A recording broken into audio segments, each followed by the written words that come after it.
Hey guys, Luna here, and we're back with Hiveswap Friendsim. Now, we just had an interesting encounter in Volume 16 with lights seemingly appearing to brainwash us to some degree. And now we're going on to captivation, or captivation, or something of that nature. And after that, we'll only have 2 volumes left, and 4 more friends. So I'm going to go on to Marcus Zulov, the Purple Blood. You find yourself ambling down the road without any particular destiny in mind, like we tend to do, which not that surprising. It seems you don't have to do much active searching to land yourself in varying combinations of adventure and or disaster. Where will the vicissitudes of fate lead you next? Who knows? You walk for a while like that, you're just about lost all hope for running into wacky contrivances when your palm lights up with the delightful and or foreboding sound of friendship. Sometimes I prove the best. Someone is calling you. You're less excited to see the person who happens to be calling you is Zebruh. It's not that you dislike Zebruh precisely, it's just that you might struggle to rank him above literally any other troll you've met, including the yellow guy who loves genocide. Yeah, you're not one to leave a friend hanging, you dutifully answer the call. Ah, my good friend, you picked up. Awfully quickly, I might add. You just love friendship. He asks Zebruh why he's calling. Do I need a reason to call? Is it the thrill of dialectical repose not cause enough to make social contact with one of my dearest adversaries, / friend, and maybe more depending on what you feel comfortable with and interested in at any given point in time? You have no idea how to respond to that. I'm just fucking with you. I stand to incur material gain from your association. I need you to stay right where you are. Well, what are you going to do? Hang up? You stand right where you are and stay on the line. You ask what Zebruh is up to, but he won't say. Tells you he needs you to concentrate. Eventually, you notice a shape resolving in the distance down the road, drawing nearer slowly but steadily. That's quite interesting, I suppose. After a while longer of waiting, the figure in the distance grows closer enough for you to tell that it's Zebruh. Oh, that's you say. It looks like he's riding on some kind of incredibly cursed hover Segway. Yeah, I'm coming, sweetie. You would say it takes maybe 15 minutes or so for him to make the entire way over on his hover. There you are. I'm impressed by my new ride. Yeah, you say. You're very impressed. I knew you would be. I brought it out because tonight is a very special night. Or it will be if you would be so kind as to make me the happiest troll on Eteria. Is he proposing to you? What? Never mind. You ask him what he's vague blogging about. What indeed? The real question of what are you doing this evening? Well, it's not like you ever had any plans to begin with to do anything besides stupidly bumble into one ludicrous boondoggle after another. Seems like whatever he's alluring to inviting you to probably fits the bill of being included in your long itinerary of unspecified dumbass bullshit you are bound to get embroiled in anyway. Fantastic. I'm just gonna make a note that Zebruh starts this episode off. Zebruh starts the off.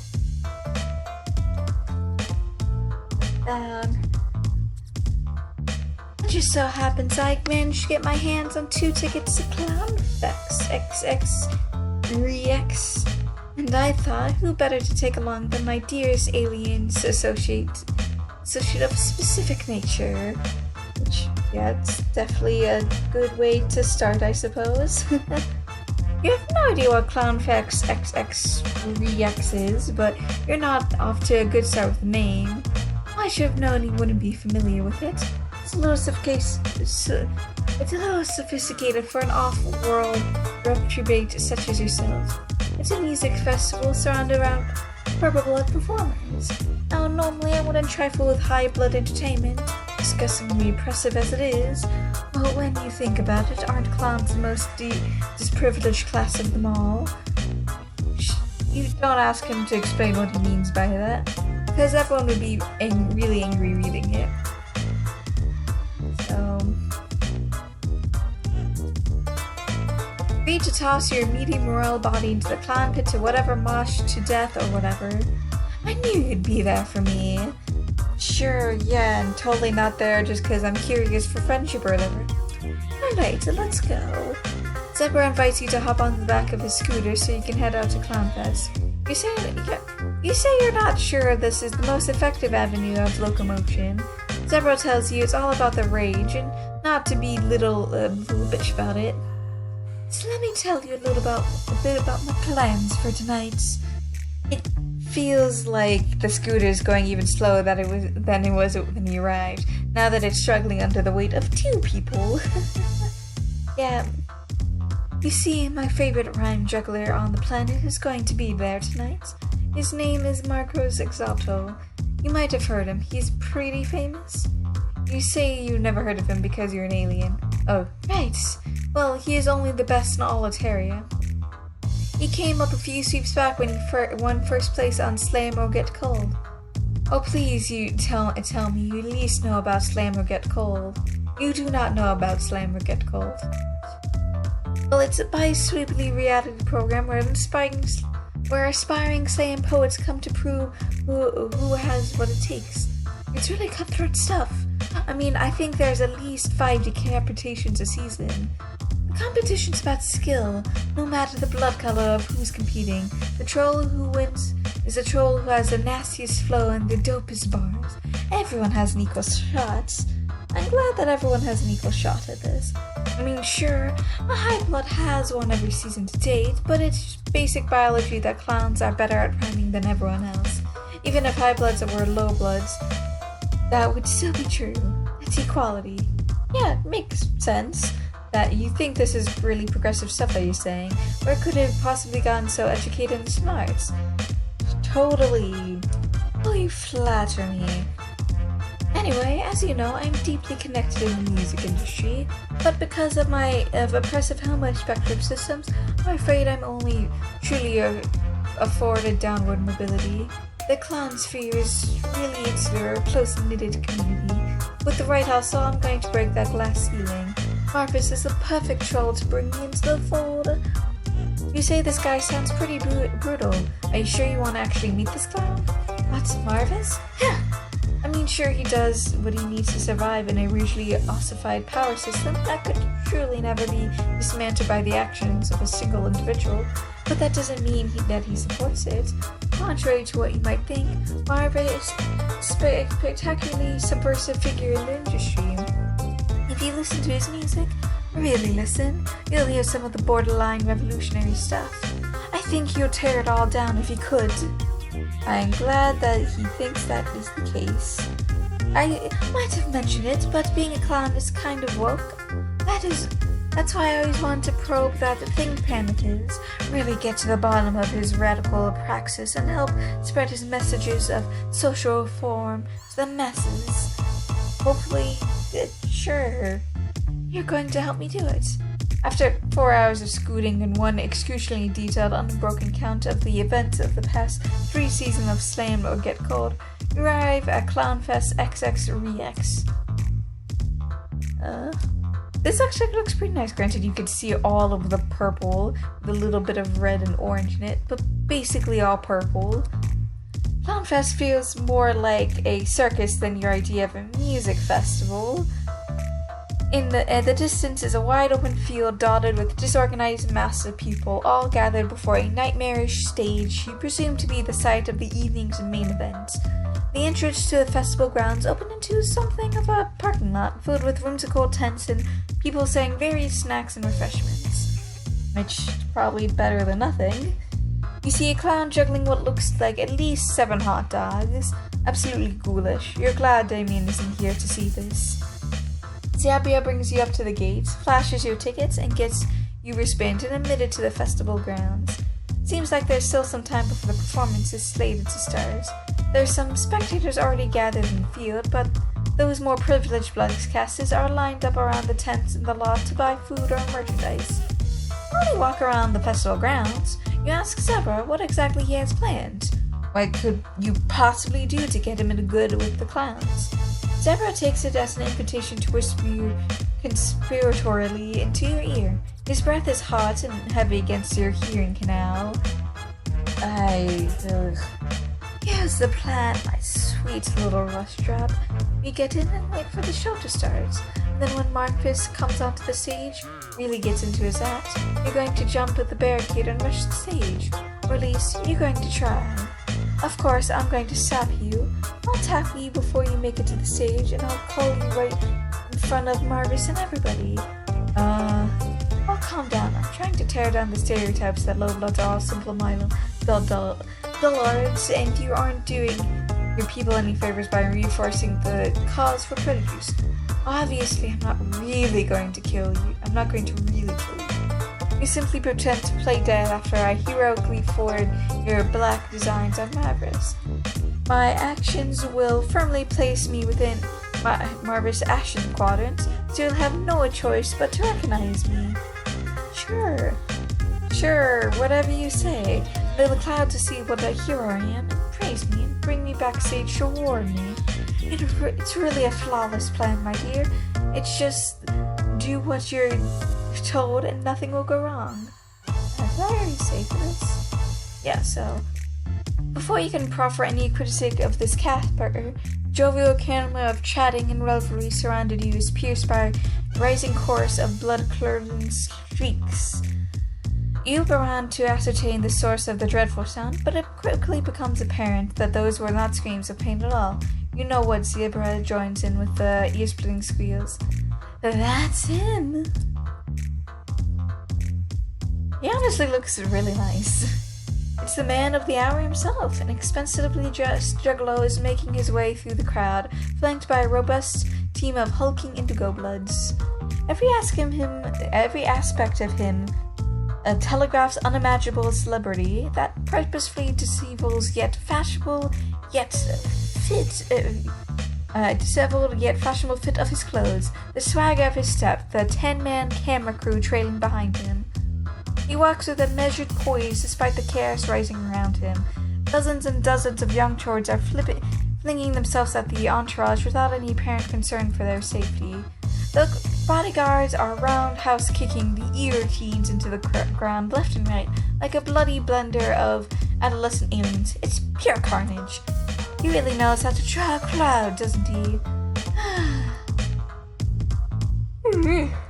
A minute ago, it was tough to truly grasp the hype, but seeing him in person, you don't know what it is, but this swaggy clown has an undeniable gravitas that commands the attention of everyone around him. I suppose that is true. It's impossible to look anywhere else, even though Tyrion moonlights into endear to glint off his golden accoutrements twice as bright. He's gone just as quickly as arrived, just to the festival stage to set up his act. He leaves a bloody void in his wake. Zebruh is bouncing on the balls of his feet. Following the encounter, he clearly can't wait to get up into the pit, and to be honest, neither can you. What is it about a good clown that is so utterly irresistible? Zebruh takes you to the field spread out before the stage. There are thousands and thousands of trolls already standing around, ready for the show to start.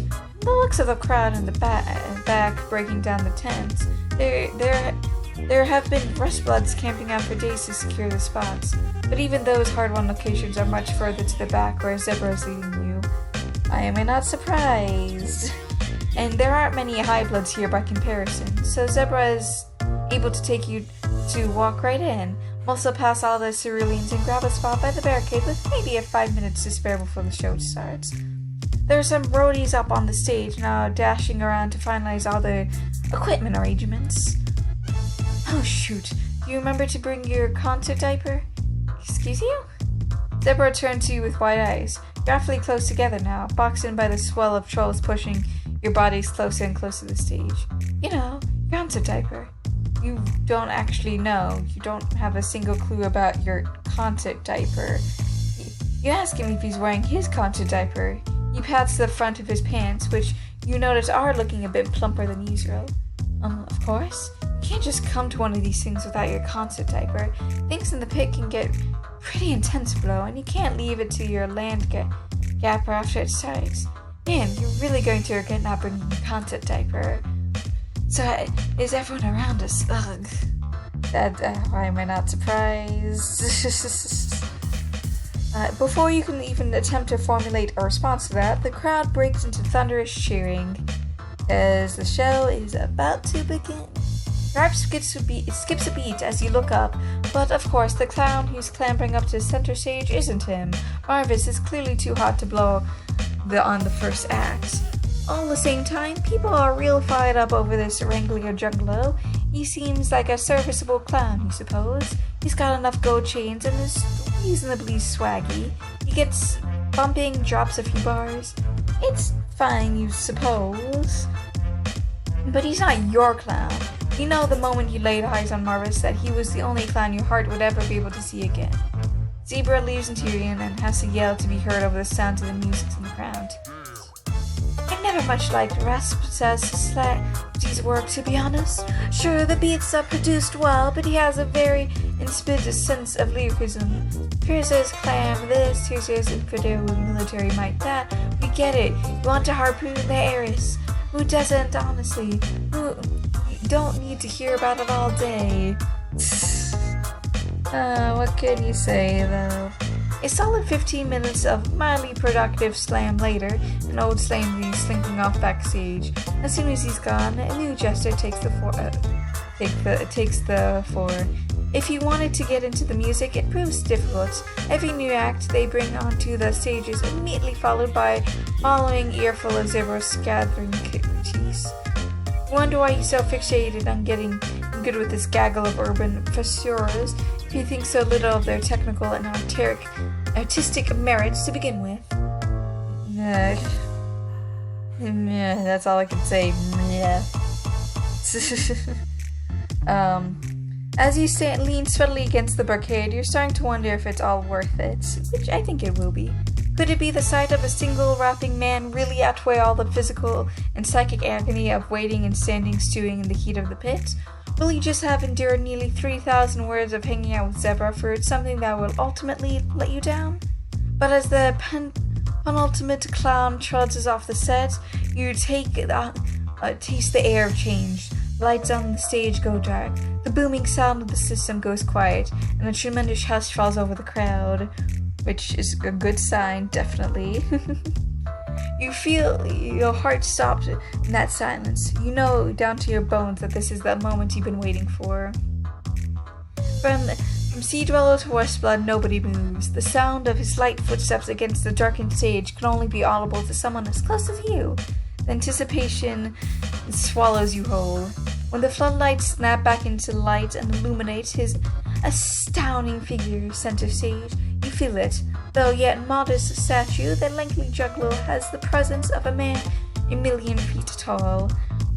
He radiates a power the likes of which you've never felt before. You feel him inside of you intimately, religiously, endurably. Yes, this is it. This is your clown. Then he opens his mouth to utter what feels like the most important words you have ever heard in your life. Hey. All hell breaks loose. Everyone is screaming around you. You grip tight on the barricade as you stare up at him, glowing, messianic, arms outstretched to drink in the zealous fervor of the crowd, all incited by a single, incredibly powerful word. Hey. God, you'll never forget it. What are you up, guys? Lol. Your jug's ready to cook. You can't help it. You start screaming. You're so ready. Lol. These buddies be baking beans. Shiz. And you all forgot your concept ideas because there are ranks out there. If you're racked by shame, how could you forget your concept hyper? You'll never be so foolish again. But it's alright, I'm gonna freshen things up, you get me? And hopefully you are able to, because it's definitely gonna be interesting. Zebruh takes hold of your hand and squeezes it tight. You appreciate the gesture. God, he's so fucking beautiful. You understand. You feel deeply, utterly devastated to know how far out your grasp he is. Why would a man like that ever look at you?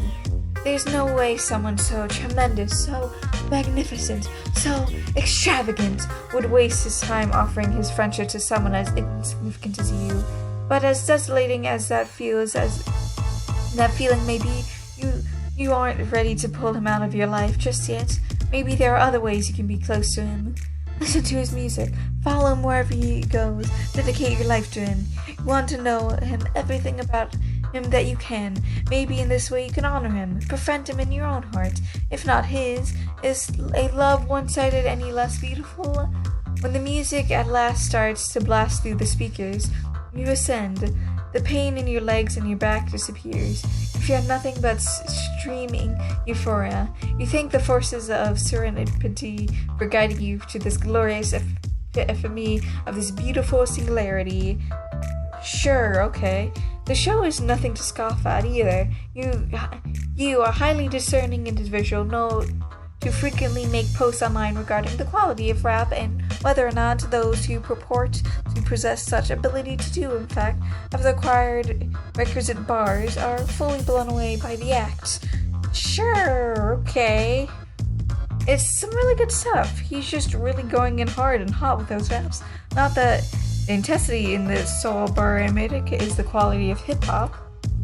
The fire that Murvus is dropping is broad contemporary performance that would equally satisfy any aficionado of any relevant subgenre. Not a single thing about him is even slightly racist. You're really starting to get into the zone when Zebruh starts screaming Yuri again. You were really already going deaf at the concert as it was. I think it's about time to get the show on the road, don't you?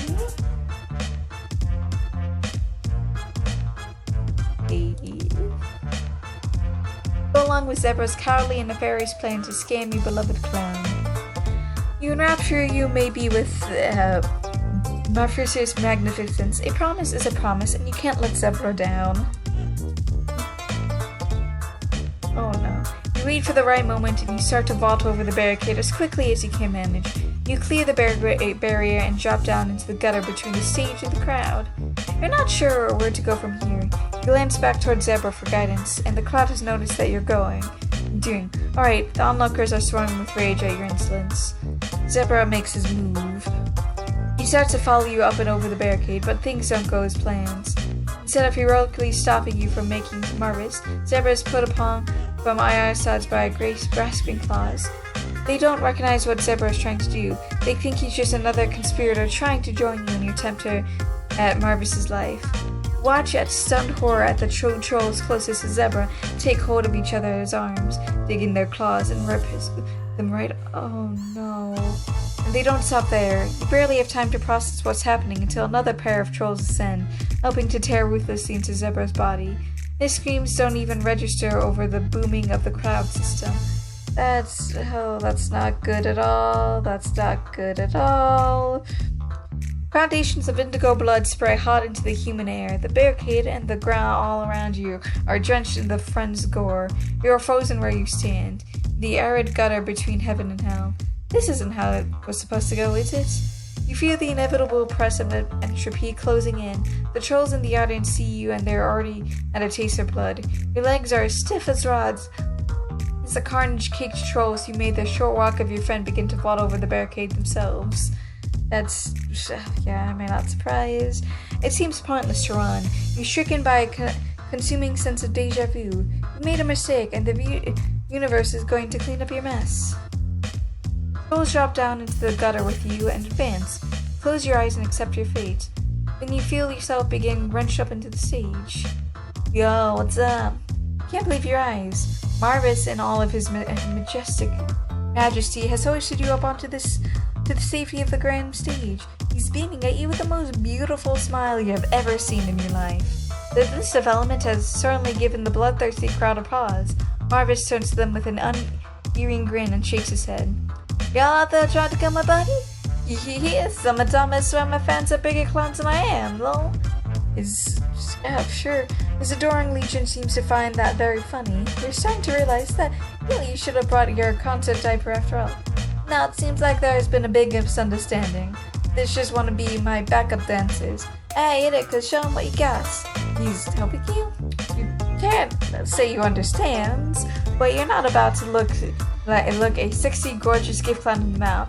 If Murvus wants you to dance for your life, you'll dance. You start to go to town, flossing, shooting whatever the kids are doing these days. A real contemporary breakdown. The crowd goes wild. Things are really starting to look up for you until a deafening crack sounds through the air. The stage equipment starts to collapse. Oh no, that does not sound good.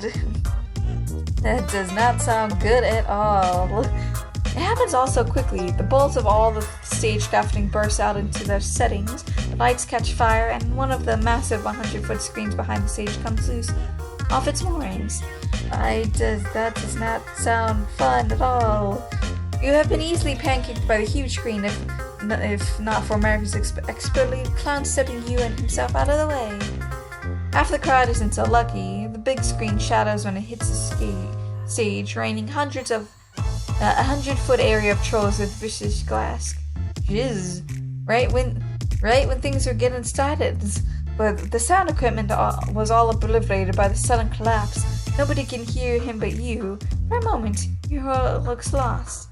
Man, we better bounce, cause that's... Murvus grabs you by a sweaty hand and runs. He takes you to safety into the performance green room, which seems to be intact after the collapse of the stage, though the power's out. The room is filled with the clowns who performed earlier. They all look very confused and harassed. Shit, things are gonna be a madhouse out there for a while, so better do let low for a little bit. I bet. We go out there right now and we're gonna get mobbed. Usually anybody who dead at the end of my content wouldn't make it out of there without having to pale with 1,000 teens otherwise. You're a little ratted to say the least. Murvus takes a good look at you. Fix, man. You shit yourself? You start to cry. You didn't bring your concert diaper. Oh man, that's alright, don't cry. Look, you're hardly the first buddy to ever shiz himself at one of my concerts. I'm used to the smell. To be honest, it's comforting. It's not fun to say, really? You wouldn't want to bring even the slightest inconvenience to his wonderful life. Yeah, I'll let it cook. Bring it in, Bromy. You bring it in. The two of you share a nice, malodorous hug. It's hard for you to understand what's going on. Why did Murvus save you anyways?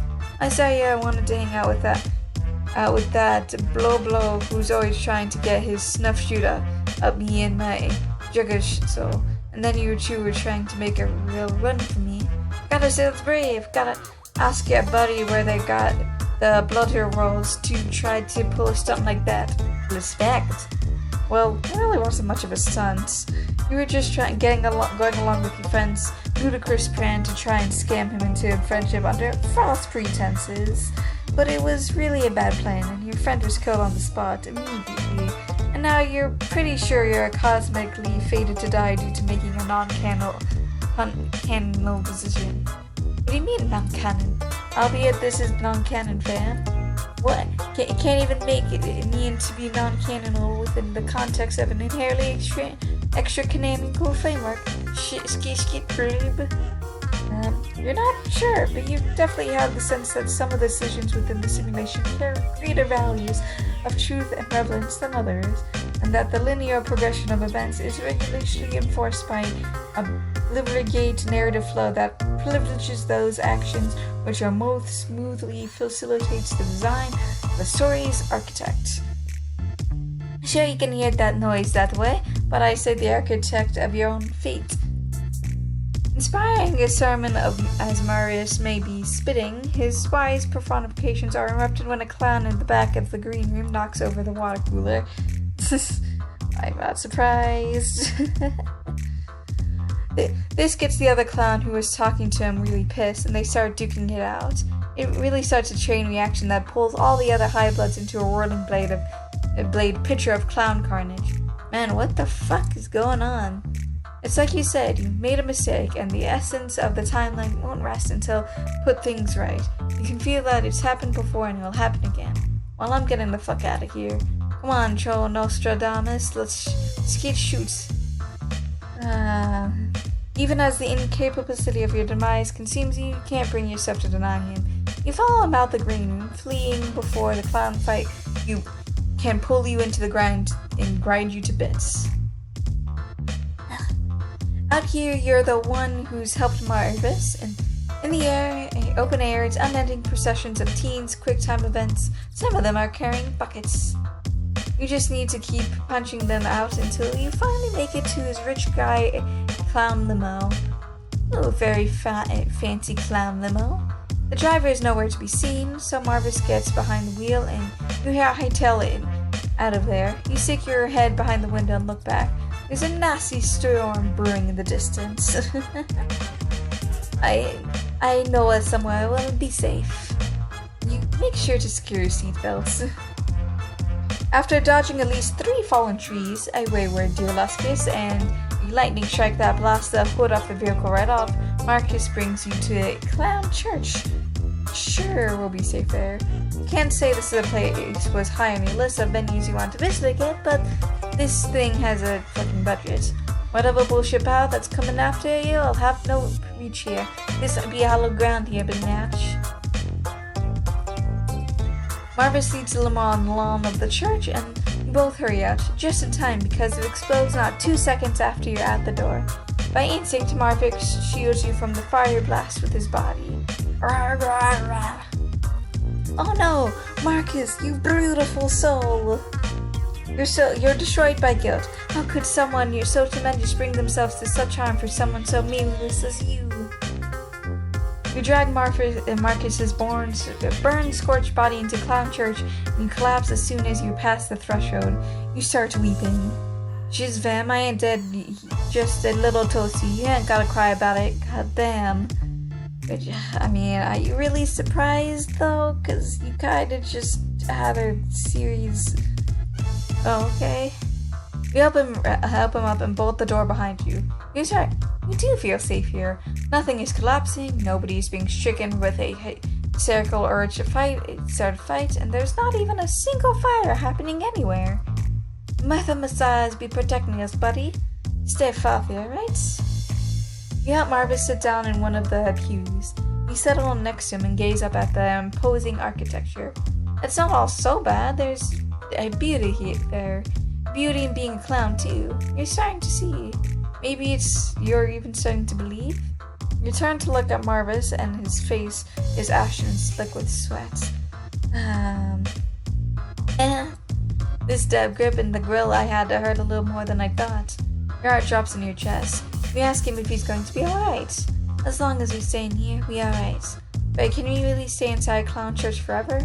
You don't know down to your bones that even if you do, it doesn't matter. Something about the air. Something about the air. You can't really describe it. Everything just starts to press down, down, down. Like you and everything around you sink decisively into the earth. And the sinking in. But the ground is coming up to meet you too, and you start to perspire. Pressure leaves you weak. You slump against Marcus's shoulder. You feel so insubstantial, like the entire concept of your existence is struggling to erase itself. Oh no, you know this isn't something you can fight. Oh no. What, you're giving up just like that? You don't know what else you can do. This isn't how things are supposed to go. This isn't how things can be. You can't exist like this. That depends on what you mean to exist, man. Depending on how you look at every branch in the timeline, the fundamental multi-textual structure of the essence of existence itself. And by accident, that falls outside the strict confines of canonical continuity, contributes to a meta-consciousness that be built by it and could be said to be at its most essential level defined primarily by the existential exchange of interpretation by those who observe it. Each path, a translucent fragment that moran or distortion or magnifying certain aspects of the ultimate reality folds itself invisibly into the fabric of that reality. Trying to get this accent is very difficult. Itself immeasurable and intangible, but that space at once itself occupied and delectable. The observation of reality can still inform how reality is to be interpreted, even if that reality doesn't satisfy even cursory standards of legitimacy. and the act of contravening continuity can in itself provide definition to that very integrity. Even if what's going down right here can't be said to be true, that doesn't mean we are meaningless. Turns up. No? You don't know what that's all about, but you can tell Marjora you're glad he's here with you. Murvus smiles and puts his arm around your shoulders. In spite of it all, he makes you feel real. Oh, I did not want to do that. You stare into the effort panes of cloud glass as they shift and stimulate in your vision. Things are coming apart as they seem. Subatomic concepts scream for the insides of your ears, and the infinite of pure dimension blossoms between the tenuous threads holding the essence of your being together. The temerity of paradox space reaches into you from the inside of out and takes a hold of reality in its inescapable grasp. Continuity inverts and cascades into a class-titimic fractal. Whatever happens will happen, and what can't must not. No measure of hubris from man or god or clown can stimulate the cosmic opposition of truth. Close your eyes just for a moment, but when you open them again, there's nothing to see at all. Time paradox. That was definitely fairly long. So I'm gonna say no fucking way this time. Are you kidding? You say there's no way you're going to vault over the barricade and you try to make an attempt on Murvus' life, fake or not. For one thing, the plan is fucking stupid and immediately you die. Second of all, Murvus is a beautiful artist with the soul of a true poet, and you're not going to help anyone attempt to exploit a celebrity for selfish purposes. I am so glad that myself agrees. You conclusively inform Zebruh that he will have to find someone else to help him hoodwink sweet Murvus. What that? I can't you over all the incredibly vicious and beautiful rapping. You tell Zebruh that you're not doing it. You want to listen to the rest of the concert and enjoy yourself. Zebruh seems horribly taken aback. What? But I thought we were friends. Be sure, Zebruh, that you aren't friends, but affirming friendship doesn't necessarily require one to embark on ludicrous suicide pact in order to socially hornswoggle a rhythmically gifted Mary's Andrew. You hardly Thelma and Louise, get real. He tells Zebruh he needs to find someone else to help him cozy up to the clown's inner circle. Zebruh hums, offended, and decides to go. He starts to push away through the crowd down the length of the barricade. With that, you're free to turn your gaze back to the mirthful eminence and embrace the new piece you have found in his artwork. But Murvus only keeps distributing dope and the crowd only gets rowdier. Before you know it, you find yourself being wrenched into the writhing mass, jostled about and soothed by the transcendent power of the music. Your pitiful little body becomes nothing but a note in the wicked symphony, a raindrop wash away in the rapids. Some time ago, you might have accepted your fate here and allowed yourself to be trampled by the mob, but you have something to live for now. Do I really? Even as you feel yourself begin to physically break,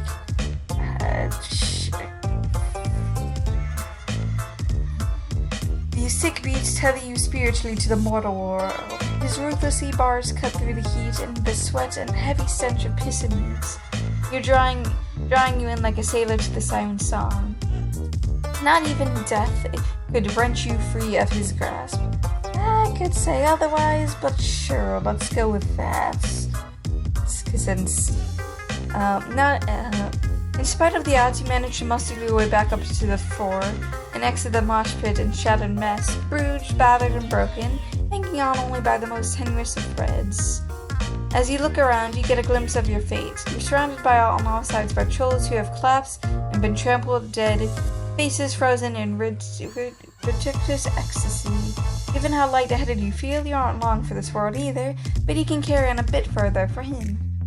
Wow, he's really something else, that Murvus, you think, as he wasted body slumps against the barricade. It's all you can do to lift your weak head up and stare at him, drinking in his boundless audio-visual wonder as your vision starts to blur and your consciousness begins to fade. You jerk back up to your senses when you feel something splashing over your face. You pass around wildly for the source of the water. To your disbelief, you see that it was Murvus. He's standing at the edge of the stage. gyrating his hips in the choreographic as he looks down at you in concern. It's like staring at the groin of an angel. Sure, okay. He waits for you to break in verse to cover his mic and mouth to you. Yo, buddy, alright? You can't believe how gracious he is to see a humble fan such as yourself in pain and stop to make sure you're okay. Is this real, or have you passed out into heaven after all? You gaze up to track of his well-proportioned crotch to the generous view offered by the plunging neckline of his shirt. You're alright now. You've never been more right in your life. Murvus jumps off at the stage into that impassable purgatory that separates it from the pit, the gods from the mortals, and makes his way over to you. He stretches out his hands. Hey, baby, wanna dance? You broken bones are no obstacle. Instinct propels you over to the barricade and into his arms. He catches you like you've both been waiting your entire lives for this moment. You never felt more warm or safe. He scoops you back up with his incredible strength and carries you back on the stage. Murvus is talking into his mic again, so his words reverberate through the entire field. Look what we got here. Seems like a fixin' loba cut to that front of my line, friends. Lol. A reminder of the crowd that's still conscious boos viciously. What? What's happening? Oh, clearly you're bleeding red from being stomped in the face several times in the mosh pit, and the murky lights of the stage look awfully burgundy. Someone's been naughty. Yes, you've been so naughty, you say to the mic. Oh, remorse, for the shame, the crowd jeers. Well, we clearly got a criminal on our damn hands. What do you think I should do with him? Any opinions? Yeah, response is disjointed, but still functionally ununanimous. Amidst the clamor, one word keeps ringing out clearly. Kill, kill, kill, kill, kill. Well, y'all want me to kill him. Shit, that's brutal. Well, I ain't wanting to let down my fans NRM. Justice be fixing done, my merry men. Want a better way to cap off with a wicked night than with a little gutter blood shower, lol. Why am I not surprised that this was happening? Well, you're hardly qualified to question Murvus's judgment. If what he wants is to publicly execute you in front of the crowds of his adoring fans, you guess that's how it has to be. You surrender completely as Murvus directs the stagehands to help him erect some sort of makeshift crucifix. You don't struggle as he carries you over and ties you up, suspended above the crowd. As the spotlights shine on you, burning hot, the audience rapture scream deafen you.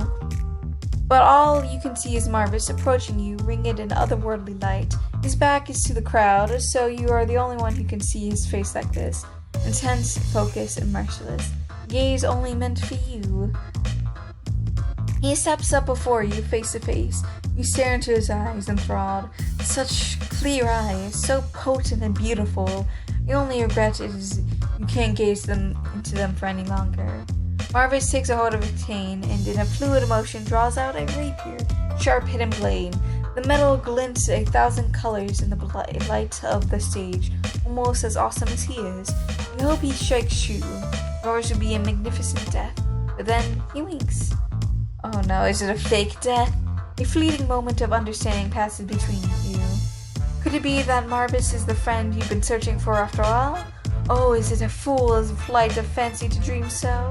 He draws in close, rearing up as if to strike, and he raises his blade. His jacket lifts up too, exposing a vulnerable clown pit.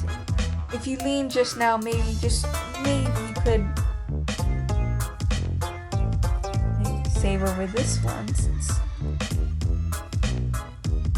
take a whiff. Can't help yourself. You lean right into the clown's swampy armpit and breathe in deep. I don't like this image.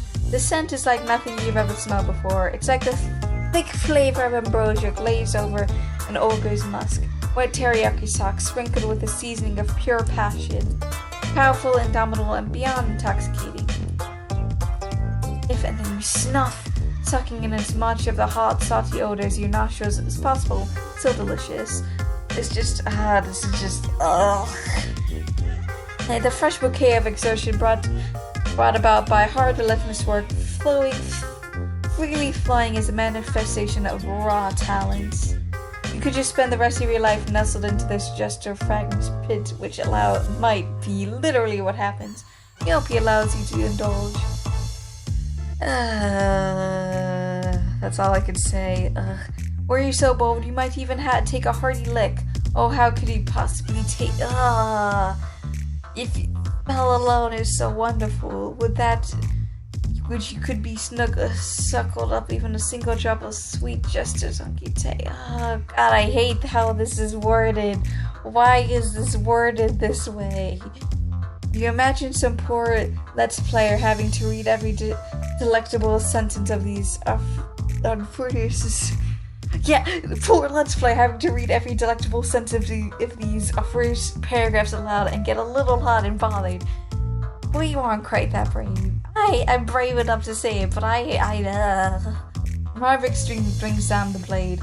It sinks deep into the wood beside your neck. This was no accident. A Jester so powerful surely would not miss. Sparing your life. You're so humbled that your bladder excruciates on the spot. Urine is so hot on your legs as Marvus's gaze is on your face. You really wish that you thought of bringing your concert diaper. Marvus gives you a look, then glances pointedly to his cane sword. You take the hint and make an exaggerated reaction like you've just been stabbed for real. You grab at your neck, spluttering and failing. The high bloods right at the front can tell you haven't really been stabbed, and they're a little disappointed, but it's not as clear to the trolls for the back. Why, I'm not surprised.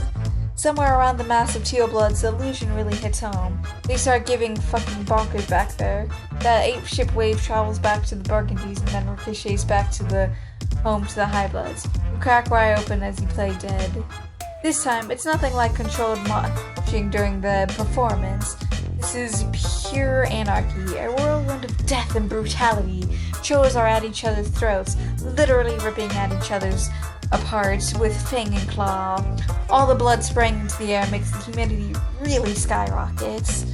At some point, when the racket becomes less than melodic, the clown all comes out for a final encore to drop down at the sound of the screaming. They start wrapping up a real swarm. After about 45 seconds, a full 2/3 of the crowd are completely dead on the ground. The performance finally ends once every single troll in the crowd has collapsed, either from death or exhaustion.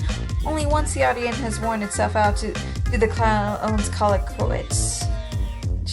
And they all start filing backstage, but Marcus, who stops to take you down from the cross. Your beloved clown cradles you in his arms like the Pieta, gently petting your blood-splattered face. You hanging in there, fam? You tell him yes while continuing to play dead. You don't want to foil his ruse. Okay, gravy. He picks you back up and carries you off to the stage. The clowns have a little green room set up in the backstage venue where they're all mixing and relaxing after the show. Nobody seems concerned to see Murvus carrying in a 90% dead alien or particularly rattled after witnessing thousands of trolls savagely cannibalize after each other. Hey, you want a sandy? What? A sando? Grub blood. You say, yeah, sure, you're pretty hungry. Marvis drops you off on a couch and you lounge indulgently as you wait for him to walk up. The catering table and pick you something up. It's back quickly. Arms or nothing, buddy? You say not really? You're pretty sure all of your bones are basically obliterated. Oh shit, so that's rough, man. So I guess that's my fault. Okay, say You don't even question it. You obey him unthinkingly. You nearly choke when he kneels beside you and starts pressing broken off pieces of grub sandwich past your trembling lips. Tears well up in your corners of your eyes. How could someone like this be so lucky to touch and be held by the closest thing on this mortal plane to a god? You're sure there are thousands, millions of trolls out there who would die to experience anything like this. It's humbling. What did you deserve to do for this? You're so weak from the concert hall that even moving your jaw is hard. Your star-stricken sobbing doesn't help either. Whatever a sloppy bit of grub paste filling dribbles down your chin, Marcus is right there to catch it and shove it back into your eagle maw. He makes unyielding eye contact with you as he allows you to suck the mangy meal from his fingers. You tell him he's beautiful. A lot of people say that. I don't know about all that though. I'm just a humble wiggle juggler with a lot of cash money and 10 guys filming what I'm doing. When you are finished eating your sandwich, Murvus kindly wipes off the mess of your face. He's so gracious, you can't believe it. We're so glad that the camera crew is here to capture all of this so you can watch it and relive the experience of receiving his kindness again all later. You guess you do need to answer the question, why did Murvus decide to save you? Murvus takes a moment to think about it. Well, I guess I saw the guy who you was, and I like you. Shit. What? Sorry, motherfucker. You know that buddy, bad news fan, lol. What? Zebruh? No way, Zebruh's your fan. All your friends are cool. Dan, cause that's raw. You okay? You sick? You real friends? With what that Ingadong? You know, he's blacklisted all fucking way out of in Clown Town. What? Really? Why? He's just a social climber man. That big blue buddy, yeah, motherfucking parasites. He's blacklisted by all clowns? He doesn't seem to know that. Well, we ain't about to go tell him his chatty ass. Gonna go write a wicked nasty review about my business. So we be looking out for ourselves. Us clowns, we are close-knit, you know? Take care of each other and all, other than that, all that shiz. You feel me? You know, if you think about it, the clowns are really the most privileged socio-economic class. I've thought about that, and it's making you more and more sense recently. Love to engage in nuanced discourse with him about clown privileges or lack thereof. Yeah, because though we normally occupy a position of structural power in the institutional hierarchy of the MS spectrum, we be subjugated. No, it's dampening our powers like no other. Because the agency of the Empress and her abysmal hierarchy, know that unprecedented strength of me and my sick, nasty buddies would easily upseat $2 as the dominant caste. If purple bloods be objectively superior to violets in every metric of strength of power and influence, despite chronologically preceding them. And if the only reason we don't rise up and rip fins off their slimy little faces is eternally of religious persecution and culturally immutable present, what does that say about the validity of the rest of the system? You consider your mind thoroughly blown. Wow, this guy's incredibly welcome and not least a bit racist at all. Really inspired by how good he is about it, both as an artist and as a man. And straight. Maybe all this spectrum needs is a little chaos to shake things up. Really make fucking things unearned. God, you do hear him. It makes so much sense. You make so much sense. You make so much sense. Together. Murvus smiles at you and you hold his hands. You don't want to let go. You're afraid you'll never see him again. You're not sure you can live like that. Maybe you can't always be his side, but maybe sometimes, occasionally, he wants to make a friend. Cause I'll be your buddy. Hey, why don't you add me on your Twitter? Next time I gotta show, maybe I'll hook you up with some wicked trends. VI fixin' PBE, rest emperors represent. Make sure to check out my link in my bio for merch if you're interested. The promise fills you up with so much hope and light and joy. You can't believe it. You did it. You made the greatest, most ultimate friend of them all. Your shining light, your reason of being. Murvus, the truest buddy you've ever had. True buds. And there's still other things to see. So, I'm gonna respect myself. Murvus brings you down the blade. It sinks deep into the wood beside your neck. This is no accident. A justful body would not miss. And then, yeah, true friendship. Find something else to do that sounds less fucking awful. Because exactly, it does sound pretty bad. So, well, you can't say the invitation isn't tempting. Going to a writhing gathering of violent gestures certainly sounds like a recipe for simulating times, but what if you didn't throw yourself blindly into obvious peril for once in your incredibly painful life? Pass. Oh. Zebruh sighs heavily. He looks completely destroyed. Despite yourself for yourself, you feel a pang of guilt in your chest. I see. I guess that's fine. I just have to find someone else to facilitate my brush with greatness. What is that supposed to mean? Exactly. You don't bother to ask. When you don't give in, it's obvious guilting either Zebruh isn't going to accept his fate. Sigh, whatever. Can't believe I came all this way here on my hover scoot just to be casually rejected like this. But I guess I'll see you around, hotcakes. Zebruh piles back on his little scooter, gearing up to go. When he tries to lean back so the machine will start heaving in reverse, something is wrong. The scooter just won't move. No matter how many times he slaps the control panel on the handlebars, we ask him if it's broken. What? No, it can't be. It's brand new and it was just working a minute ago. Maybe I'm in the wrong mood. Zebruh hammers the buttons on the control panel for a bit and no luck. And maybe it is the motors. Zebruh tries leaning forward to check it out, but it's not the problem at all. In fact, as soon as he pushes his weight against the control stick, this controller scoots forward, collides with your frail human body, knocking you to the ground, and there's too much momentum in the motion for Zebruh to stop there. The jets underneath for the scooter rake over your pummeled body, inserting you and killing you instantly. Game over. We're going to leave this surprisingly longer episode of Friendsim here. I hope you guys have a good day, night, week, month of your lives, and may the stars forever guide your path, forever might lead you into the future. Bye-bye.